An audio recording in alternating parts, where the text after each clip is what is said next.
mata kuliah Psikologi Perkembangan oleh kelompok 3 yang beranggotakan Komara Indah Agista Saputri, Yasinta Kurnia Anggraini, Reka Anindya Purwanti, Amelia Cika Syahdila, Alifa Ramadhani, Zulfa Anakiyah, dan Alvina Faradila.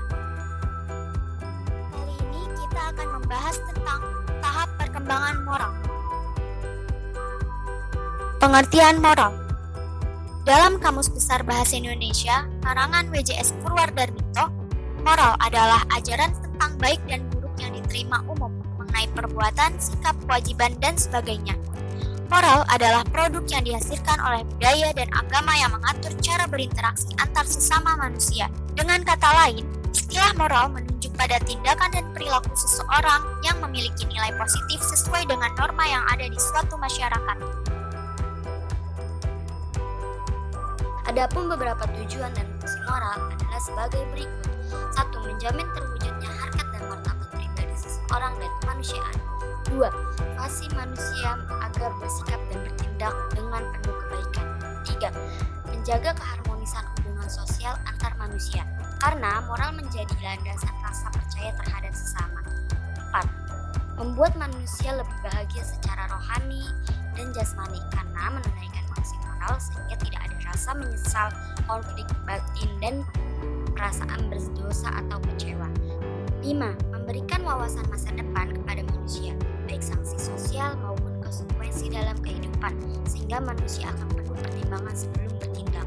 6. Memberikan landasan kesabaran bertahan dalam setiap dorongan naluri dan keinginan atau nafsu yang mengancam harkat dan martabat pribadi. Jenis dan wujud moral. Wujud moral dalam diri seseorang dapat terlihat dari penampilan dan perilakunya secara keseluruhan. Adapun beberapa macam moral adalah sebagai berikut. 1. Moral ketuhanan. Wujud moral ketuhanan misalnya melaksanakan ajaran agama yang dianut dengan sebaik-baiknya. Contoh, menghargai sesama manusia, menghargai agama lain, dan hidup rukun dengan yang berbeda agama. 2. Moral ideologi dan filsafat. Wujud moral ideologi dan filsafat misalnya menjunjung tinggi dasar negara Indonesia, yaitu Pancasila. Contoh, menolak ideologi asing yang ingin mengubah dasar negara Indonesia. 3. Moral etika dan kesusilaan. Wujud moral etika dan kesusilaan misalnya menghargai orang lain yang berbeda pendapat, baik dalam perkataan maupun perbuatan. Contoh, mengucapkan salam kepada orang lain ketika bertemu atau berpapasan. 4. Moral disiplin dan hukum. Wujud moral disiplin dan hukum misalnya melakukan suatu aktivitas sesuai dengan aturan yang berlaku. Contoh, selalu menggunakan perlengkapan yang diharuskan dan mematuhi rambu-rambu lalu lintas ketika berkendara di jalan raya. Perkembangan moral menurut para ahli.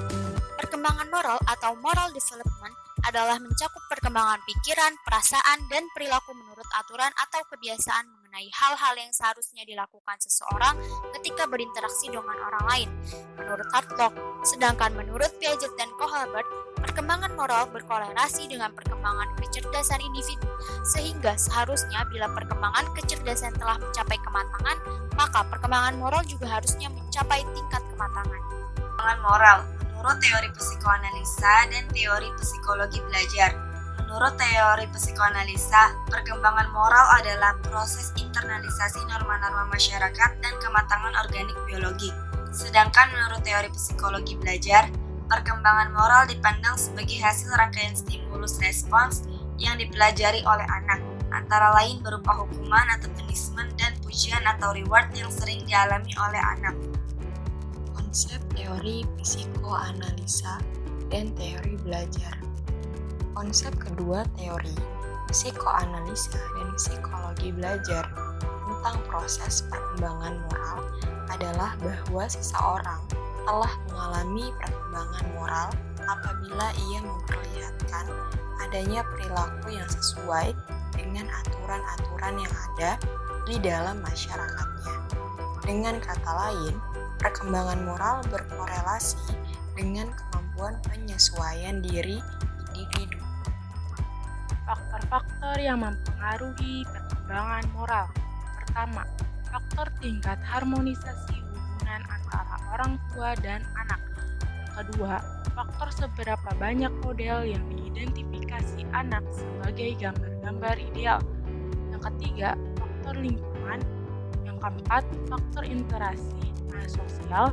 Yang terakhir, tingkat penalaran menurut Kohlberg. Semakin tinggi tingkat penalaran seseorang, maka semakin tinggi tingkat moral seseorang. Tahapan perkembangan moral. 1. Tahapan perkembangan moral menurut John Piaget.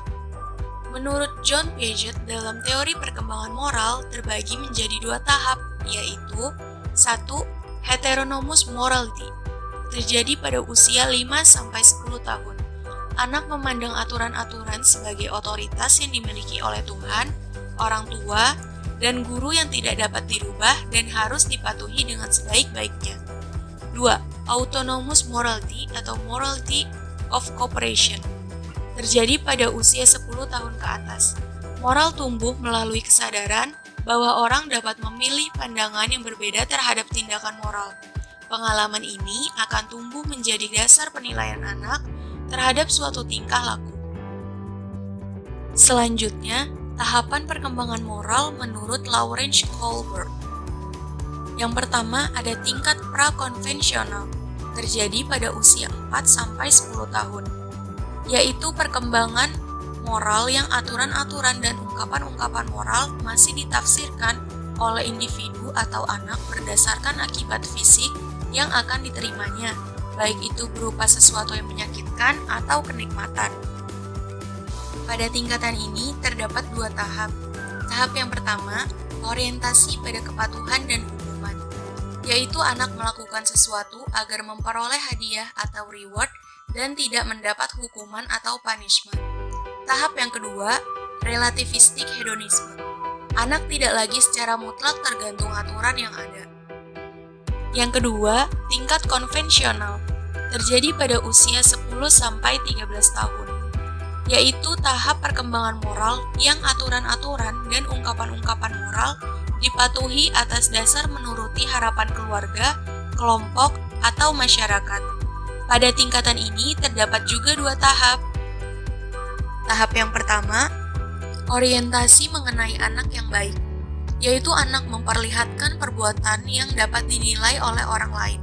Yang kedua, mempertahankan norma-norma sosial dan otoritas, yaitu menyadari kewajiban untuk melaksanakan norma-norma yang ada dan mempertahankan pentingnya keberadaan norma. Yang ketiga, tahap pasca konvensional, terjadi pada usia 13 tahun ke atas. Tahap perkembangan moral yang aturan-aturan dan ungkapan-ungkapan moral dirumuskan secara jelas berdasarkan nilai-nilai dan prinsip moral yang memiliki keabsahan dan dapat diterapkan. Hal ini terlepas dari otoritas kelompok atau orang yang berpegangan pada prinsip tersebut dan terlepas pula dari identifikasi diri dengan kelompok tersebut. Pada tingkat ini terdapat juga 2 tahap. Tahap yang pertama, orientasi pada perjanjian antara individu dengan lingkungan sosialnya. Pada tahap ini, ada hubungan timbal balik antara individu dengan lingkungan sosialnya. Tahap yang kedua, prinsip universal. Pada tahap ini, ada norma etik dan norma pribadi yang bersifat subjektif. Implikasi perkembangan moral KBM di sekolah dasar. Pendidikan sebagai sekolah formal yang dituntut untuk membantu peserta didik dalam mengembangkan moral dan spiritual mereka, sehingga mereka dapat menjadi manusia yang moralis dan religius. Sejatinya, pendidikan tidak boleh menghasilkan manusia bermental benalu dalam bermasyarakat, yaitu lulusan pendidikan formal yang hanya menggantungkan hidup pada pekerjaan formal semata. Pendidikan selayaknya menanamkan kemandirian, kerja keras, dan kreativitas yang dapat membekali manusianya agar bisa survive dan berguna dalam masyarakat, menurut Al-Mubarak tahun 2008. Strategi yang mungkin dilakukan guru dalam membantu perkembangan moral dan spiritual peserta didik yaitu 1. Melalui kurikulum tersembunyi, yaitu menjadi sekolah bagi atmosfer, moral, dan agama secara keseluruhan. 2. Memberikan pendidikan moral secara langsung, yaitu pendidikan pada nilai dan juga sifat selama jangka waktu tertentu, atau menyatukan nilai-nilai sifat-sifat tersebut dalam kurikulum. 3. Pendidikan klarifikasi moral, yaitu upaya membantu siswa untuk memperoleh kejelasan mengenai tujuan hidup mereka dan apa yang berharga untuk dicari. Yang terakhir, menjadikan wahana yang kondusif bagi peserta didik untuk menghayati agamanya, penghayatan yang benar-benar dikonstruksi dari pengalaman keberagaman, membantu peserta didik mengembangkan rasa ketuhanan melalui pendekatan spiritual parenting seperti dengan cara berikut.